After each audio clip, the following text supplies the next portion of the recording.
لله رب العالمين والعاقبة للمتقين ولا عدوان إلا على الظالمين. أشهد أن لا إله وأشهد أن محمدا عبده ورسوله لا نبي بعد. سبحانه وتعالى: يا أيها الذين آمنوا اتقوا الله وقولوا قولا سديدا يصلح لكم أعمالكم ويغفر لكم ذنوبكم ومن يطع الله ورسوله فقد فاز فوزا عظيما. اللهم ارحمنا بالقرآن وصدق الله العظيم. وقال النبي صلى الله عليه وسلم: إنما الأعمال بالنيات وإنما لكل امرئ ما نوى فمن كانت هجرته إلى الله ورسوله فهجرته إلى الله وخاتم النبيين محمد صلى الله عليه wasallam. Suatu ketika Rasulullah sallallahu alaihi wasallam mengimami para sahabatnya salat subuh. Seperti biasa, sahabat tidak menyangka kalau ternyata lepas subuh setelah zikir Rasulullah langsung naik ke atas mimbar. Beliau pun berceramah, tapi ceramah kali ini khas. Ceramahnya bukan sebentar, tetapi berlangsung sampai terbit matahari. Fikir sahabat selesai dengan syuruk. Ternyata Rasulullah SAW langsung sampai waktu duha. Para sahabat berpikir duha selesai, ternyata sampai masuk waktu sholat zuhur. Masya Allah. Nabi baru turun ketika waktu sholat zuhur masuk, dikumandangkan azan, dan Rasulullah memimpin sholat zuhur berjamaah. Setelah itu kata para sahabat, Rasulullah kembali naik, melanjutkan lagi ceramahnya sampai waktu asar masuk. Baru Rasulullah turun dari mimbar, kemudian komandang azan asar dan Rasulullah mengimami salat asar. Kemudian Rasulullah lepas salat asar naik lagi atas mimbar, diteruskan sampai tenggelam matahari waktu maghrib masuk. Apa kata para sahabat? Tidak ada di antara kami yang mau meninggalkan majlis itu, karena yang disampaikan oleh Rasulullah benar-benar spesial. Apa yang telah terjadi dan apa yang akan terjadi di akhir zaman. Yang paling kuat ingatannya dialah yang paling banyak menghafal dan mengingat. Yang jago-jago mencatat, maka mereka mencatat. Seperti Abu Hurairah sangat banyak catatannya tentang pembicaraan Rasulullah berkaitan dengan akhir zaman. Dampaknya setiap Nabi bercerita kepada mereka tentang akhir zaman, seluruh sahabat sangat yakin yang dimaksud dengan akhir zaman itu adalah mereka. Mereka yakin bahwa jarak antara mereka dengan kiamat sudah sangat dekat sekali. Tetapi ternyata persangkaan para sahabat tidak tepat, namun berguna sekali bagi para sahabat. Kenapa demikian? Karena mereka menyangka dan yakin bahwa mereka lah yang maksud dengan akhir zaman. Mereka sangat yakin kiamat sudah sangat dekat. Akhirnya seluruh sahabat benar-benar totality mereka dalam beribadah kepada Allah Subhanahu wa taala. Apapun yang mereka kerjakan, mereka lakukan dengan sebaik-baiknya. Salatnya, puasanya, hajinya, dakwahnya, bisnisnya, kerjanya, apapun yang mereka kerjakan, mereka berikan dalam bentuk yang terbaik. Sebab pikir hati mereka, sudah tak lama lagi dunia ini, tak lama lagi masa yang saya mesti serius menjadi seorang muslim yang benar, muslim yang kafah. Akhirnya Masya Allah, kita dengar sejarah bagaimana para sahabat dalam waktu yang hanya 23 tahun dibina oleh Rasulullah SAW mampu menguasai timur dan barat. Mereka mampu memberikan wajah Islam yang indah dan manis kepada dunia. 2/3 dunia dikuasai oleh Islam di masa para sahabat. Luar biasa sekali. Kenapa sahabat begitu yakin? Contoh, Nabi bersabda macam ini: bu'ithu ana was-sa'atu kahatain. Aku ini diutus dan kiamat terjadi hanya macam ini, kata Rasulullah. Fasyara bis-sababah wal wusta. Nabi mengisyaratkan jari tengah dengan jari telunjuknya ke arah langit. Lalu Nabi merenggangkan sedikit. Ini isyarat betapa dekatnya jarak antara Rasul dengan terjadinya kiamat. Itu yang pertama. Yang kedua, para sahabat mendengar Rasulullah bersabda sallallahu alaihi wasallam, "Aku ini diutus oleh Allah Subhanahu wa taala sebagai nabi dan rasul." Malaikat Jibril menyampaikan kepadaku bahwa malaikat Israfil memasukkan pangkal terompet ke dalam mulutnya. Matanya tiap sebentar melihat ke arah arasy Allah yang maha agung, melihat tanda-tanda bila, menunggu isyarat bila terompet sangkakala kiamat ini ditiup. Apa maknanya dengan malaikat memasukkan pangkal terompet ke dalam mulut? Maknanya sangat dekat lagi waktunya. Ini dipahami kedua oleh para sahabat. Yang ketiga, para sahabat mendengarkan apa yang dikatakan oleh Bunda Aisyah, Ummu Salamah radhiyallahu anhuma. Rasulullah sallallahu alaihi wasallam bersabda, tiba-tiba Rasulullah dari tidurnya terbangun dan peluh keluar dari dahinya yang mulia. Dan Rasul berkata, sebentar lagi bangsa Arab akan celaka dan musnah. Sebentar lagi bangsa Arab akan celaka dan musnah. Aku pun bertanya, ada apa ya Rasulullah? Kata Rasulullah, sesungguhnya tembok yang menghalangi antara Ya'juj dan Ma'juj dengan kita semua sudah berlubang sebesar ini, kata Rasulullah. Dari penyampaian-penyampaian Nabi ini, maka tidak ada satupun sahabat yang tidak yakin, melainkan mereka sangat yakin dan percaya bahwa kiamat memanglah sudah sangat dekat. Tapi itu tidak merugikan, justru sangat menguntungkan mereka. Sekali lagi, dampak yang terjadi adalah mereka bersemangat untuk hidup. Mereka ingin memanfaatkan baki umur dan usia yang ada dalam hal yang paling berarti, khususnya untuk agama, khususnya untuk manusia seluas-luasnya. Padahal yang diceritakan Nabi paling-paling baru 5% yang berlaku di masa sahabat. Sementara yang berlaku di masa kita ini, boleh saya katakan sudah 95%. Mestinya yang mencemaskan, mestinya yang mengkhawatirkan, mestinya yang waspada dengan kiamat adalah kita, bukan di zaman itu. Tapi justru zaman ini orang-orang banyak terlena dengan dunia, banyak terlalai melihat dunia, sehingga kata Rasulullah, iqtarabat as-sa'ah wa la yazdadun nas minad dunya illa hirsa. Ketika kiamat semakin dekat, manusia-manusia di bumi semakin mabuk memburu dan mengejar dunia. Wala yazdaduna minallahi illa bu'da. Sementara hubungan mereka, ibadah mereka, zikir mereka, kedekatan mereka dengan Allah bukan semakin baik, tetapi malah semakin menjauh saja. Ini ketika kiamat makin dekat, macam mana kita melihat manusia hidup pada masa ini? Seolah-olah hidupnya hanya untuk dunia. Macam itulah yang kita lihat hari ini.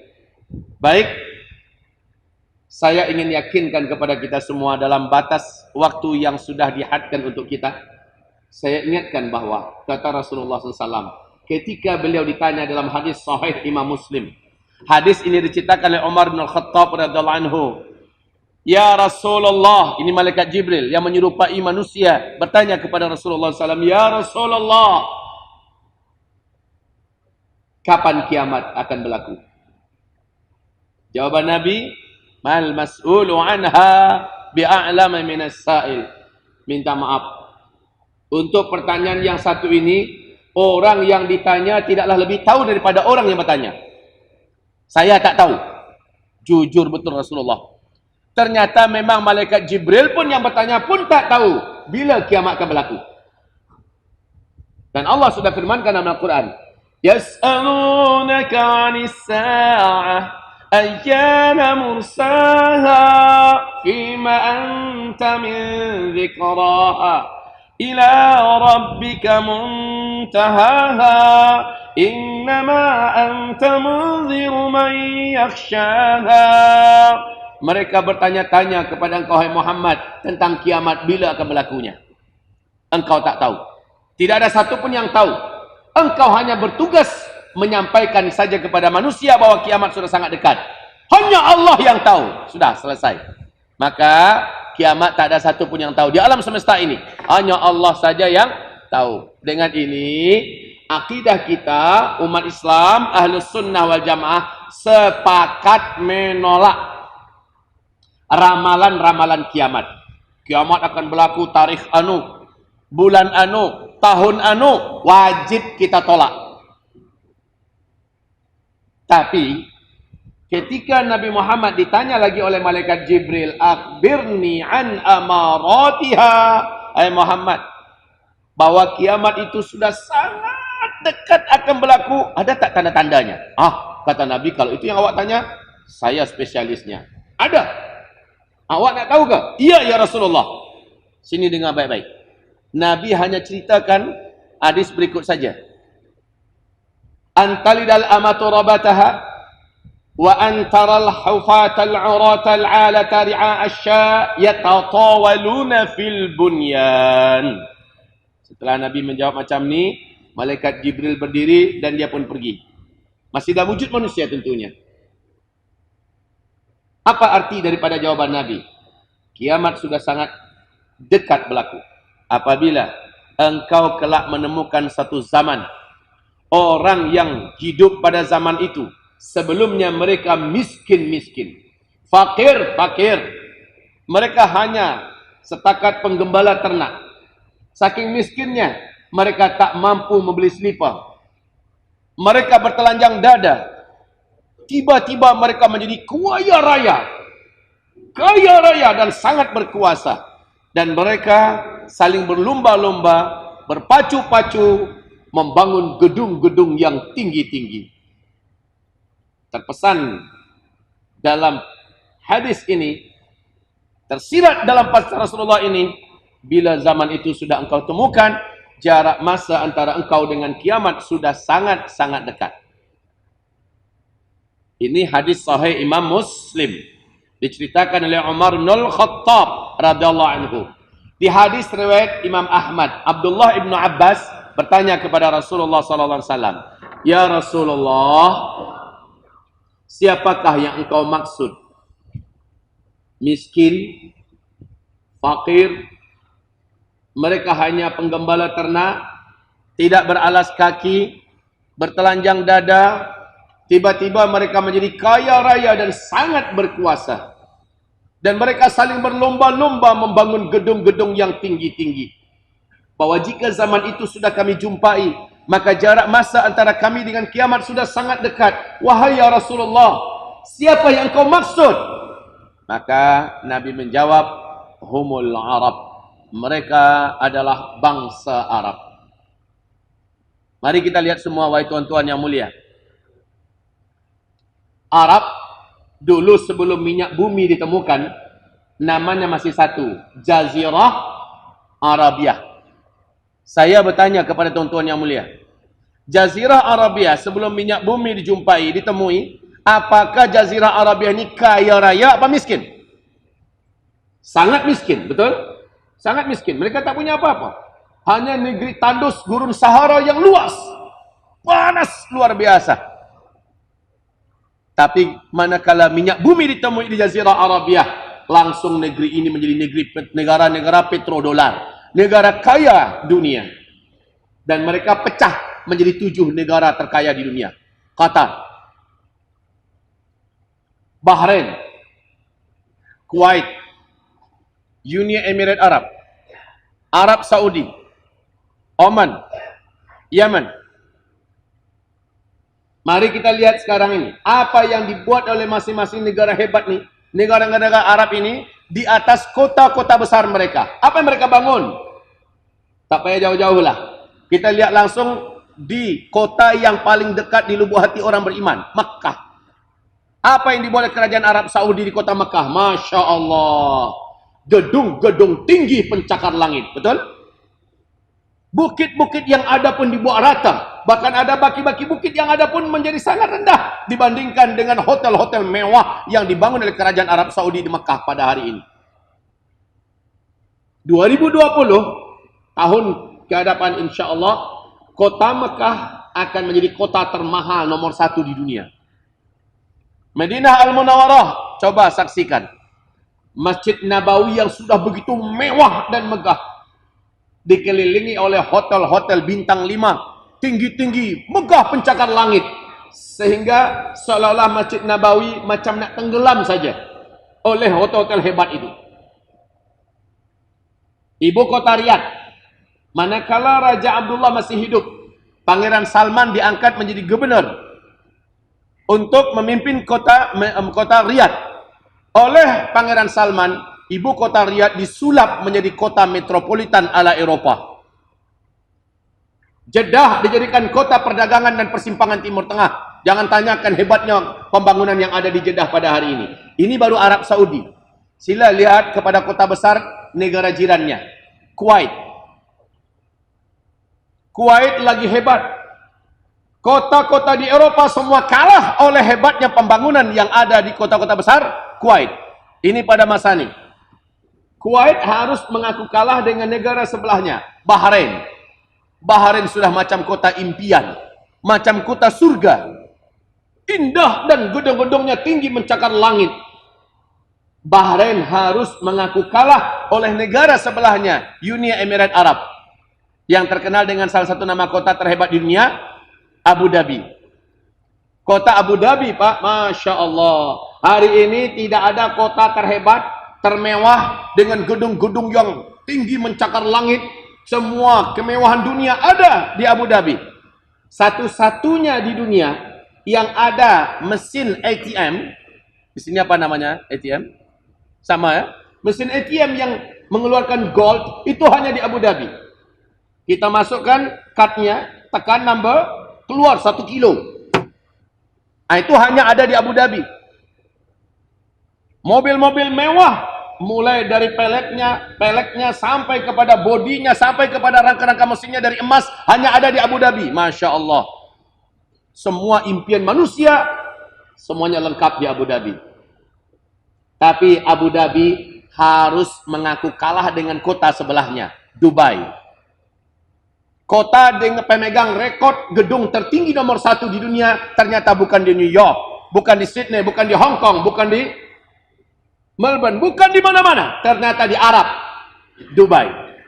Gedung tertinggi nomor 1 dunia hari ini namanya Burj Khalifa. Ketinggiannya 828 meter. Kalau kita berdiri di bawah gedung itu macam ini, kita lihat.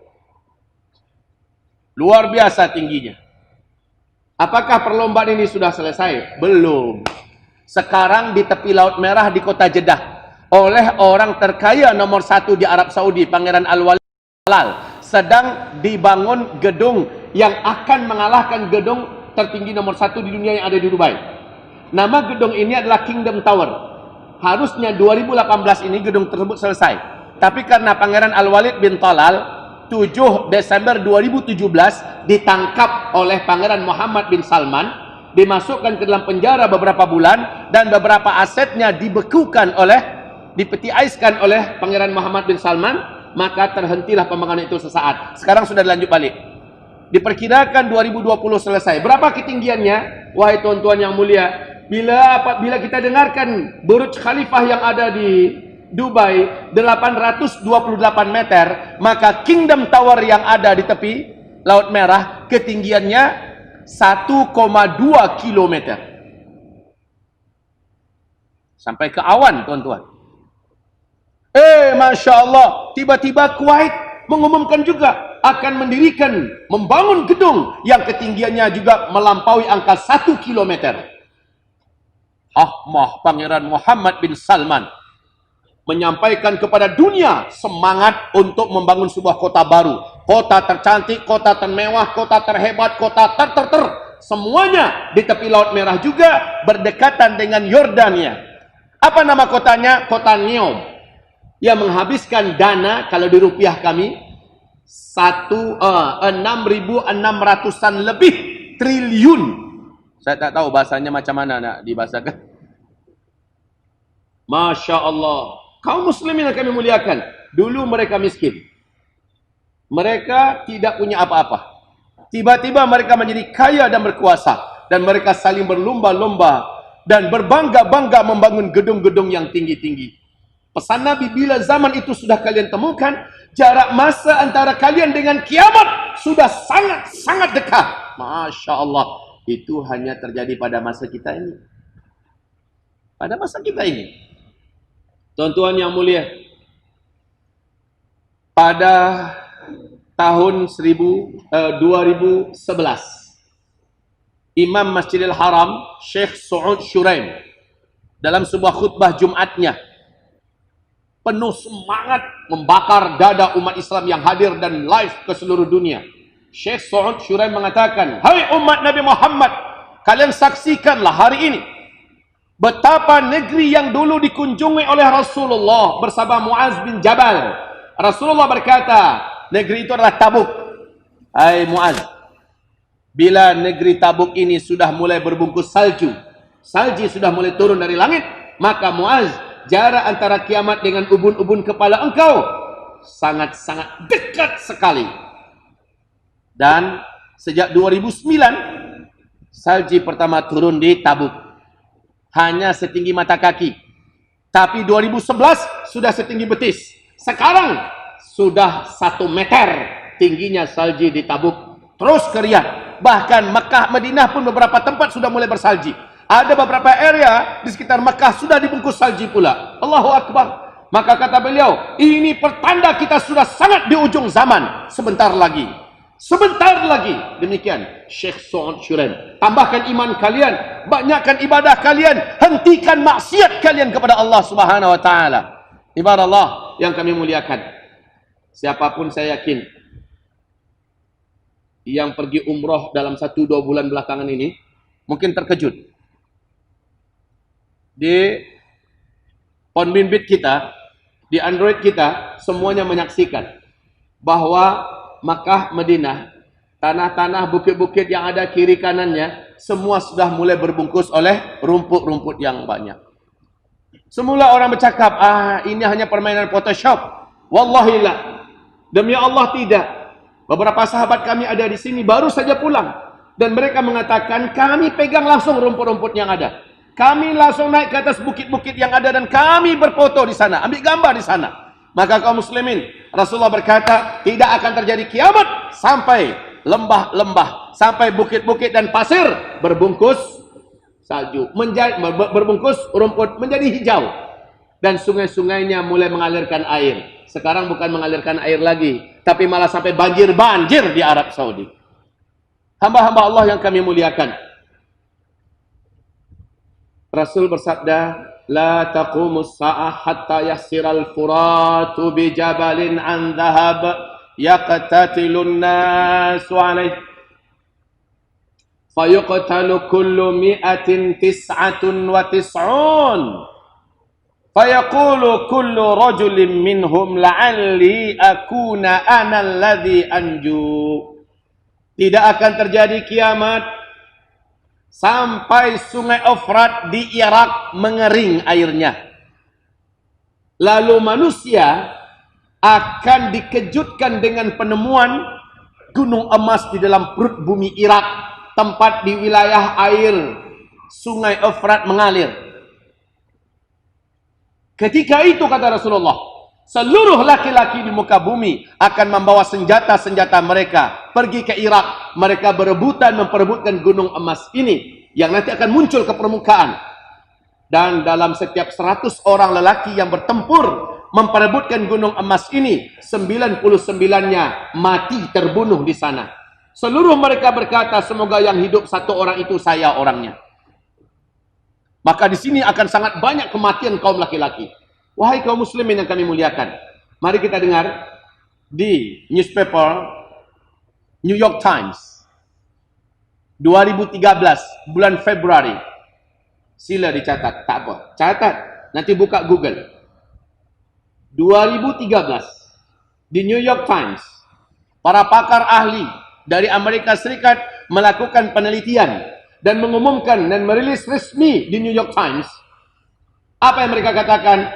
Sungai Efrat sudah susut airnya 60%. Ini 2013 ya. Menurut analisis kami, Sungai Efrat 2014 akan kering 100%.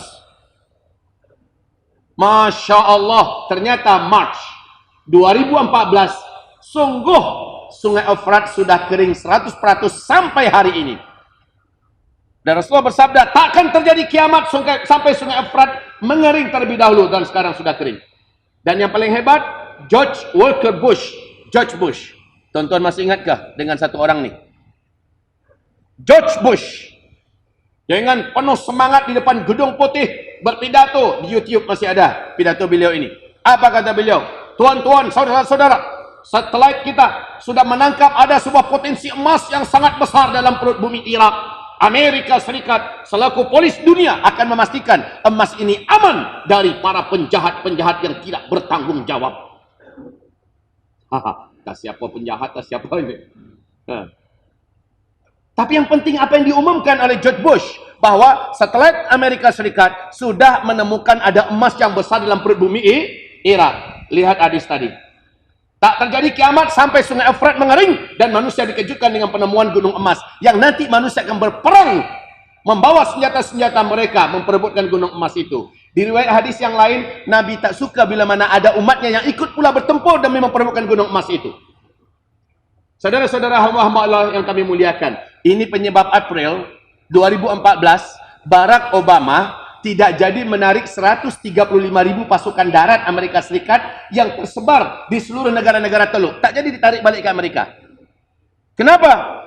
Dalam rangka persiapan memperebutkan gunung emas yang ada di Irak. Ketika Donald Trump naik sebagai presiden, malah jumlah pasukan Amerika Serikat ditambah lagi ke Irak. Ditambah terus. Kita tahu rahasia terbesarnya. Bukan Rusia tak tahu, bukan China tak tahu, bukan Jepun tak tahu. Negara-negara besar timur tahu semuanya. Maka persiapan besar pun dipersiapkan untuk perebutan emas ini. Saudara-saudara hamba-hamba Allah yang kami muliakan, bila mana kita mendengar dan melihat terus, kita pantau, kita baca terus. Nanti di luar apabila saudara lihat ada buku zikir akhir zaman atau ensiklopedia akhir zaman, semua riwayat, hadis, ayat-ayat Al-Quran yang ada di sana menjelaskan di mana tempatnya, faktanya disebutkan di sini.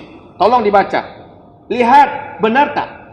Makanya para wartawan senior di Indonesia ada yang bertanya kepada saya, Tuan Zulkifli, kami ingin sekali untuk tidak percaya, tapi melihat penjabaran, penguraian, pensyarahan daripada Tuan Ustaz Zulkifli, kami sulit nak menolak. Kami dipaksa untuk yakin dan percaya. Karena memang sulit kita untuk mengatakan tidak. Sulit sekali untuk mengatakan tidak. Kenapa? Ini ayatnya, ini hadisnya, ini faktanya. Apalagi tuan-tuan yang mulia, Rasulullah bersabda sallallahu alaihi wasallam bahwa nanti akan terjadi huru-hara di Jazirah Arabiah, kekacauan yang meluas di sekitar kawasan Timur Tengah. Pada saat itu negeri yang paling berat fitnahnya adalah negeri Syam. Syam itu di mana? Syria, Palestina, Lebanon dan Yordania. Apabila bara fitnah sudah menyala di sana, apabila umat Islam sudah diperangi, dibantai, apabila negeri-negerinya sudah dihancurkan, masjid-masjidnya sudah diratakan, apabila itu kalian rasakan, kalian lihat, idza fasada ahlus Syam fala khaira fikum. Bila mana negeri Syam, penduduk negeri Syam sudah diobrak-abrik, sudah dihancurkan, sudah dibantai dan dibunuh, fala khaira fikum. Untuk kalian yang hidup di muka bumi, tak ada lagi baki kebaikan yang akan kalian nikmati. Hari-hari akan kalian jalani ke depan adalah lebih buruk dan lebih berat daripada hari-hari sebelumnya. Perintah Rasulullah adalah badiru bil a'mali fitanan. Ini perintah Rasul. Pada masa itu badiru bil a'mali fitanan. Berlomba-lombalah kalian, saling berpaculah kalian memperbanyak amalan-amalan yang soleh. Berlomba-lombalah memperbanyak amalan-amalan yang soleh. Kenapa? Di dalam surat Al-An'am ayat 158. Ternyata hanya orang yang beriman sahaja. Dan orang-orang beriman itu kuat amal solehnya, jauh daripada maksiat dan dosa. Hanya dia yang dijaga oleh Allah dari petaka-petaka besar akhir zaman. Dia yang diselamatkan oleh Allah Subhanahu wa taala. Mungkin tuan-tuan mendengar bencana dan petaka yang terjadi di mana-mana tempat di Indonesia. Bencana alam di sini, bencana alam segala macamnya. Sungguh demi Allah, kami satu Indonesia merasa takjub dengan pertontonan langit. Ada apa?